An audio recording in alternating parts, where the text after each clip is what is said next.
Ladies and gentlemen, after summarizing the concept of the dower, now I proceed to discuss nature of Mehr or dower under Muslim law. Uh, it may be clarified at the outset that dower under Muslim law is a legal incident to the status of the marriage and not a consideration in the sense it has been used or it is used in law of contract or in mercantile law. It is evident from the fact that in case a marriage takes place without mention of the dower or without fixing the amount of the dower, such marriage will be perfectly valid marriage. And validity, not fixing the dower or not mention of the dower is not going to affect or does not affect the validity of the marriage in any way. Whereas in case of the civil contract, if there is a contract between two persons and the contract is without consideration, because under section 10 of the Indian Contract Act, consideration is one of the essential condition for the validity of a contract between the two parties. If dower or amount of the dower is equated with the notion of the consideration in law of contract, then on same analogy, the marriage will not be valid or nikah will not be valid if it has taken place without mention of the amount of the dower or without fixing the amount of the dower. Because if a contract of marriage has taken place, nikah has taken place, and union of the marriage has been formed without mention of the dower, union will be valid and it may be fixed later on at at later stage by operation of law. Even in case the woman dies before the consummation, if the dower amount of the dower has not been fixed at the time of the marriage, and the wife dies before the consummation, her legal heirs will be entitled to proper dower because dower will be fixed by operation of the law, and the legal heirs of the deceased wife shall be entitled to recover it from her husband.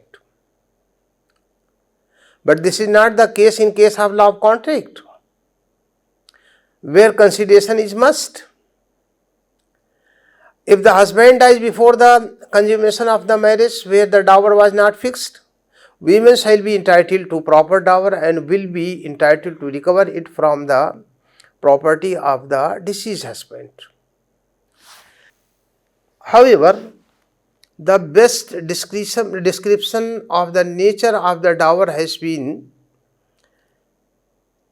given by Justice Mahmood in the case of Abdul Qadir versus Salima. In Abdul Qadir versus Salima, Justice Mahmood, describing the nature of Mehr or dower, observed that I quote, "Dower under Muhammadan law is a sum of money or other form of the property promised by the husband to be paid or delivered to the wife in consideration of marriage." And where no dower is expressly fixed or mentioned at the marriage ceremony, the law confers the right of dower upon the wife as necessary effect of the marriage. Justice Mahmood, further elaborating the nature of the dower on the authority of Hidayah, observes that I quote, the payment of the dower is enjoined by law merely as a token of respect for the wife, and whereof the mention of it is not absolutely essential for the validity of the marriage. He further observes that dower is not a sale price of the person but a financial marriage settlement and operate as a check on the capricious exercise by the husband of his power of divorce. Therefore, one should not be confused with the use of word consideration by Justice Mahmood while explaining the nature of the dower. Justice Mahmood has himself clarified on the basis of celebrated authority on Muslim law, Hidayah, and some other authorities that dower should not be confused with the term consideration as used in mercantile law or in law of contract. The concept of the consideration in context of the contract is entirely different from the use of consideration in context of the dower or explaining the dower. Their consideration is essential to the validity of contract, civil contract. Here, dower is not essential to the validity of the contract of the marriage. Therefore, in this sense, dower is different from the consideration in mercantile law or in law of contract.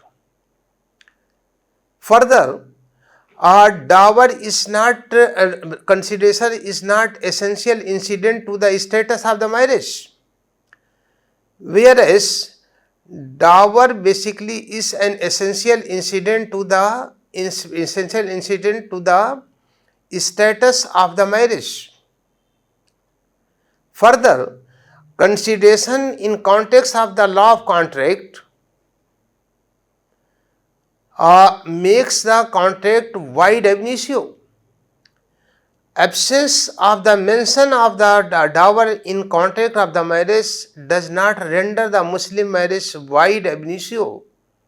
It is simply irregular and can be regularized subsequently by consummation of marriage and payment of fixing the amount of the dower.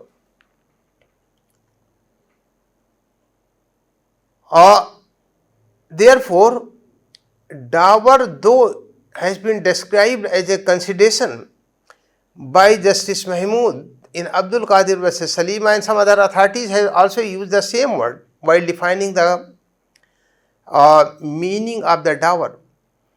But spirit of the dower is entirely contrast to the spirit of the consideration as used in law of contract for the validity of a contract of the civil nature.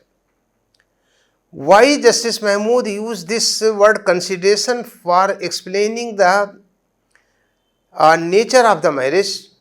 Perhaps he used the word consideration because marriage is in the nature of contract, and all the rights and obligations arising from the contract of the marriage are also in the nature of the civil right.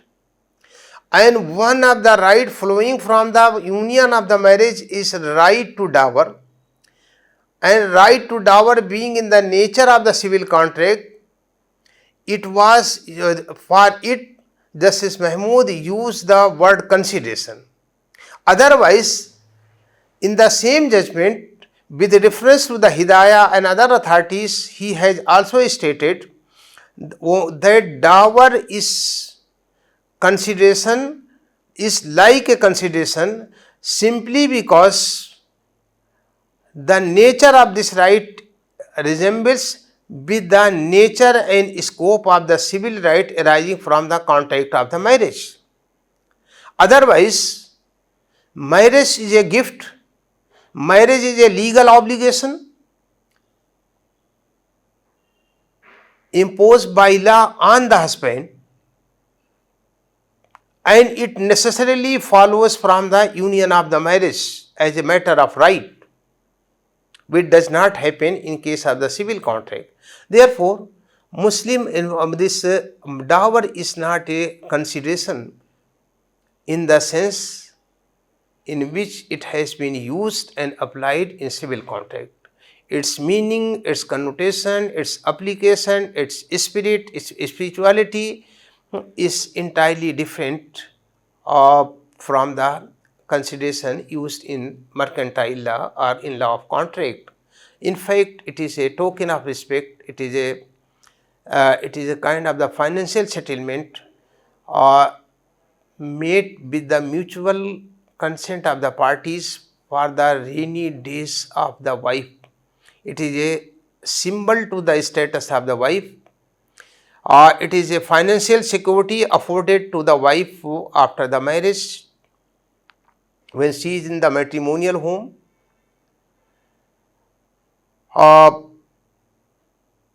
Therefore, the nature of the dower in a best possible way has been summarized by Justice Sir Shah Suleiman in Anis Begum versus Muhammad Istafa Khan,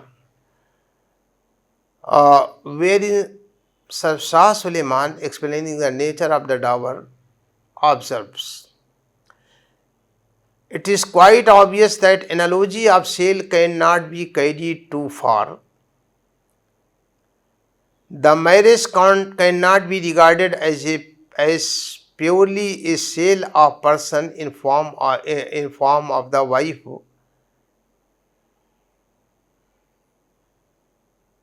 in consideration for payment of the dower. So, Sir Shah Suleiman clarified that dower should not be confused with the sale price of the person of the wife, which was very much prevalent before the advent of Islam and introduction of the regular form of marriage known as Nikah. It should also not be confused with the consideration used in mercantile sense, in mercantile law, for the sale and purchase of commodities and properties. It is entirely different from a concept of consideration used in the mercantile law or law of a contract. The nature of dower has been explained by Supreme Court of India in Muhammad Ahmad Khan versus Shahbanu Begum, year 1985, Supreme Court. This is a well-known case, very famous case.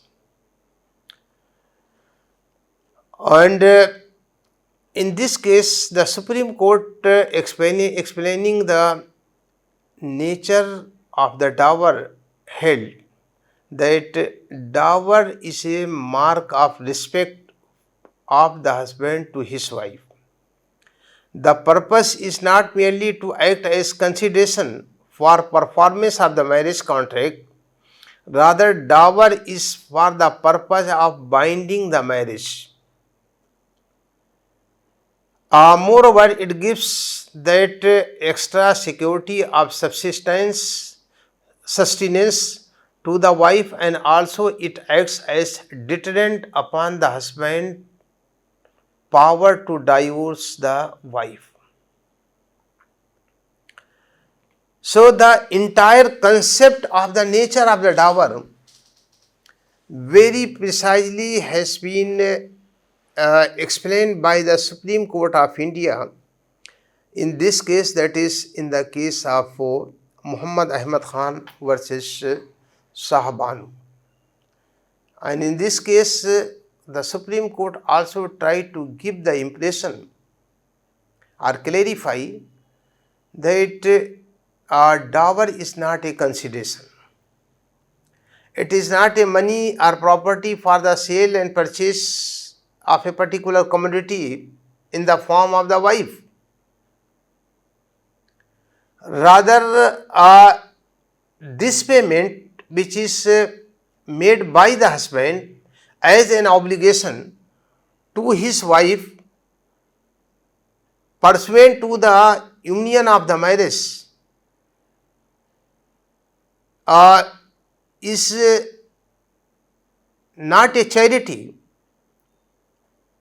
is not a favor, rather it is a mark of the respect by the husband to his wife. It is conferment of the honor by the husband to his wife. It is the recognition of the independence existence of the wife after the marriage in the matrimonial home. And the purpose of it, the basic objective of the dower is to make the union of the marriage as lawful, as a binding. It is binding obligation on the party, because this dower basically is binding on the party, and the party that is on the husband. Therefore, and further, the Supreme Court has tried to explain that dower which is necessary in case of a marriage basically is not only a financial support, is not only a mark of the respect, it is not only a financial security or financial settlement in favor of the wife while she is in the matrimonial home. Rather, it also serves a social purpose, and that purpose is that it operates as a deterrent, as a deterrence on the capricious exercise of power of the divorce by the husband against the wife. Because if the amount, there is a amount of the dower and it is obligatory, and this obligation is to be discharged by the husband either before the marriage or after the marriage or subsequent to the marriage. But if no dower is fixed or dower has not been paid and the husband is wishing to dissolve the marriage without any reason, then at that time, before giving the divorce or before thinking about the divorce, he will also think how he will manage the payment for the dower, because immediately on the termination of the marriage, it will become necessary for the husband to make the payment of the dower to his wife. Therefore, if he thinks about the divorce, first he will think about how he will manage the amount of the dower. So, dower always operate as a deterrence on the exercise of the capricious, whimsical power of the divorce. So, it serves the two purposes. At one hand, it affords the financial security to the women in matrimonial home. Further, it affords the honor to the women, respect to the women, independence of the women is acknowledged by means of the dower. On the other hand, it also operates as a good tool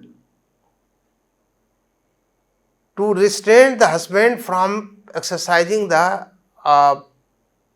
right of the divorce without any reason or without any valid cause. So in this way, dower is not a consideration, rather dower is a potential tool, financial settlement to the independent status of the wife in a marriage. Today's discussion is over, and once again I thank all of you who are with us or are likely to be with us and will join the lecture. Thank you very much.